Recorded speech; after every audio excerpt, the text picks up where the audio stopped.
असगर रसूल जोरदार तालियों से सदाम आजाद साहब का बानीहाल की सरजमीन पर स्वागत होना चाहिए, क्योंकि अभी तकरीबन 70% हमारे लोग जो है। तो अब मैं दावत देता हूं कि बहुत बहुत शुक्रिया मंजूर साहब और असगर रसूल साहब जो है।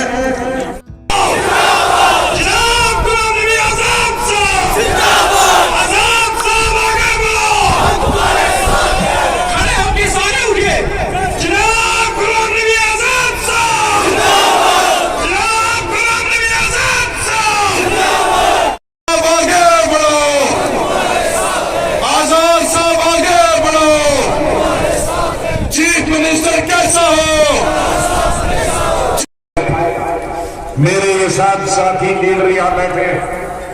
मैं उनको मुबारकबाद देता हूं कि वो निकले और आप लोगों ने उनका साथ दिया,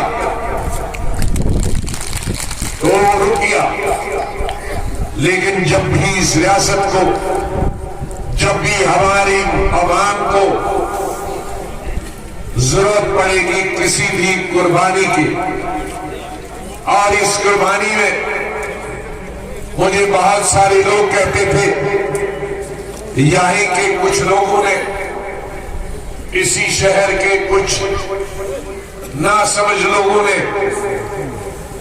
मेरी आंखें खोली। उन्होंने कहा, और मैं समझता हूं कि अच्छा ही कहा,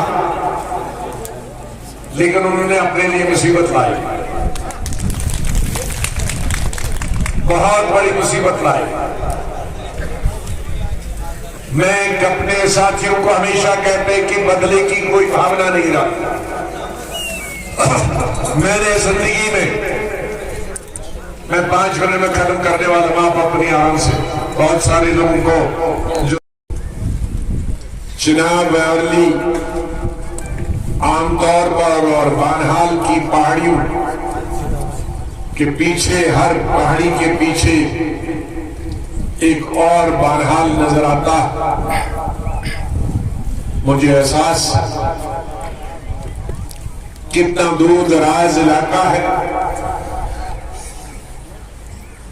किन पहाड़ियों पे हमारे भाई बहने, कश्मीरी,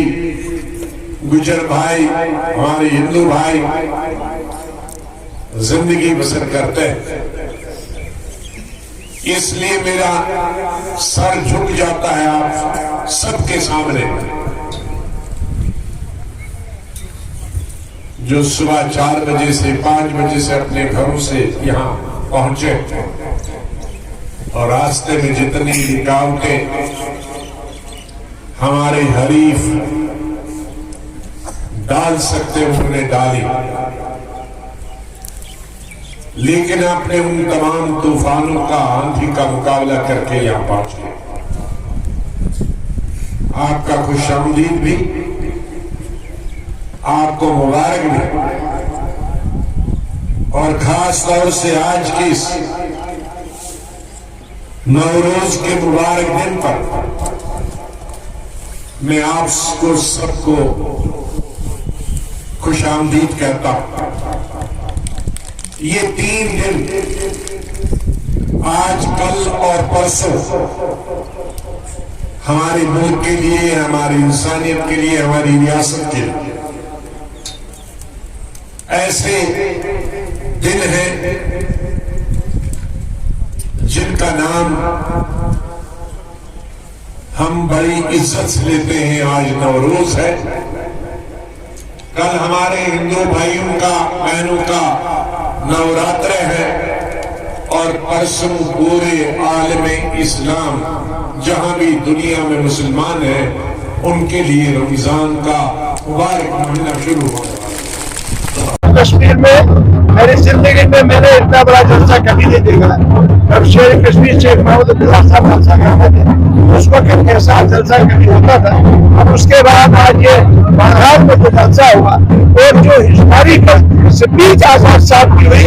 ये लोग आज इतने मुतमनी हो कि मैं कहूँगा कि यहाँ नोटू का नहीं बल्कि नोटू का सैलाब। ये खुद ही आपने कहा कि बहुत बड़ा जलसा दिखा, और मैं खुद समझता हूँ कि जब से मैंने पॉलिटिक्स ज्वाइन की है ये हिस्टोरिकल जलसा सबसे बड़ा मैंने आज पहली दफा देखा है। और सबसे ज्यादा जो थी कि लोगों की जो आस्था और लोगों का जो प्रेम है, जो हमारे कायद जो हमारे लीडर हैं इसकी डीपीएपी के पार्टी के जनाब गुलाम नबी आजाद साहब, उनको सुनने के लिए, उनको देखने के लिए दूर दराज से लोग आए थे। हम देख रहे थे जब हम वहाँ रामबन से चले तो हम देख रहे थे पहाड़ों से गाड़ियां आ रही थी, दाएं से बाएं से, कोई खराल से, कोई खड़ी से, कोई ये सभी जितने भी पहाड़ी इलाका हैं, भूल से, गुलाबगढ़ से, ये सारे जितने भी इलाके हैं। तो इसलिए मैं समझता हूँ जो आपने खुद ही कहा कि ये हिस्टोरिकल बनिहाल के अंदर जलसा हुआ और लोगों ने भी ये अपने जो यहाँ पर इकट्ठापन दिखाया, उससे ये लगता है कि जो 2.5 साल के अंदर गुलाम नबी आजाद साहब ने पूरी रियासत के अंदर तो ये काम किए हैं वो किए हैं। लेकिन मैं खुद रामबन से बिलोंग करता हूँ, मैं रामबन का रहने वाला हूँ, मैं सरकार में भी रहा, मिनिस्टर भी रहा। लेकिन आज मैं समझता हूँ कि रामबन और बनिहाल के लोग वो समझते हैं कि अगर गुलाम इस